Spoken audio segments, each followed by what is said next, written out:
ಎಲ್ಲರಿಗೂ ನಮಸ್ಕಾರ ವೀಕ್ಷಕರೇ. ಈ ವರ್ಷ SSLC ಮತ್ತು PUC ಪರೀಕ್ಷೆ ಬರೆಯುವ ಮಕ್ಕಳಿಗೆ ಇದೊಂದು ಗುಡ್ ನ್ಯೂಸ್ ಅಂತ ಹೇಳಬಹುದು. ಕರ್ನಾಟಕ ರಾಜ್ಯ ಶಿಕ್ಷಣ ಇಲಾಖೆ ಈಗ SSLC ಮತ್ತು PUC ಪರೀಕ್ಷೆ ಬರೆಯುವ ಮಕ್ಕಳಿಗೆ ಹೊಸ ಸೇವೆಯನ್ನು ಆರಂಭಿಸಲು ಮುಂದಾಗಿದೆ. ಈ ವರ್ಷ SSLC ಮತ್ತು PUC ಪರೀಕ್ಷೆ ಬರೆಯುವ ಮಕ್ಕಳು ಈ ಯೋಜನೆಯ ಲಾಭವನ್ನು ಪಡೆದುಕೊಳ್ಳಬಹುದು. ಇನ್ನು ಮುಂದೆ SSLC ಮತ್ತು PUC ಪರೀಕ್ಷೆ ಬರೆಯುವ ಮಕ್ಕಳು ಫೇಲ್ ಆಗುತ್ತೇವೆ ಅಂತ ಚಿಂತೆ ಪಡುವ ಅಗತ್ಯವಿಲ್ಲ.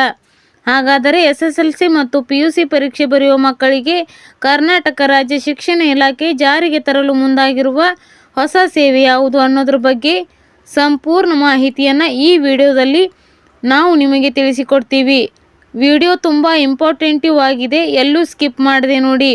ಹಾಗೂ ಈ ಮಾಹಿತಿಯನ್ನು SSLC ಮತ್ತು PUC ಪರೀಕ್ಷೆ ಬರೆಯುವ ಪ್ರತಿಯೊಂದು ಮಕ್ಕಳಿಗೆ ಶೇರ್ ಮಾಡಿ ಸ್ನೇಹಿತರೆ.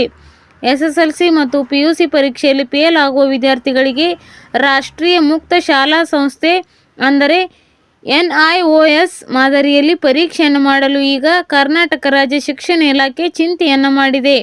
ಸಾಮಾನ್ಯವಾಗಿ SSLC ಮತ್ತು PUC ಪರೀಕ್ಷೆ ಬರೆಯುವ ಮಕ್ಕಳು ಫೇಲ್ ಆದರೆ ಅವರು ಮುಂದಿನ 2-3 ವರ್ಷಗಳ ಕಾಲ ಪರೀಕ್ಷೆಯನ್ನು ಬರೆಯುತ್ತಾರೆ. ಆದರೆ ಕೆಲವು ವಿದ್ಯಾರ್ಥಿಗಳು ಎಷ್ಟೇ ಪರೀಕ್ಷೆ ಬರೆದರೂ ಪಾಸ್ ಆಗುವುದಿಲ್ಲ.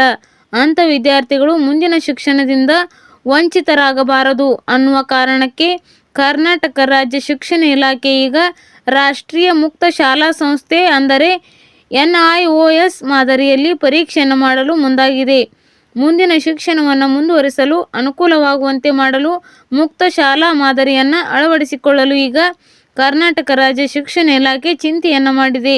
ಒಂದು ವೇಳೆ ಕರ್ನಾಟಕ ರಾಜ್ಯ ಶಿಕ್ಷಣ ಇಲಾಖೆ ಈ ಸೇವೆಯನ್ನು ರಾಜ್ಯಾದ್ಯಂತ ಜಾರಿಗೆ ತಂದರೆ SSLC ಮತ್ತು PUC ಪರೀಕ್ಷೆ ಬರೆಯುವ ಮಕ್ಕಳು ಸುಲಭವಾಗಿ ಪಾಸ್ ಆಗಬಹುದು ಸ್ನೇಹಿತರೆ. ನಿಮ್ಮ ಮನೆಯಲ್ಲಿ ಕೂಡ SSLC ಮತ್ತು PUC ಓದುತ್ತಿರುವ ಮಕ್ಕಳಿದ್ದರೆ ಈ ಮಾಹಿತಿಯನ್ನು ಅವರಿಗೆ ಶೇರ್ ಮಾಡಿ.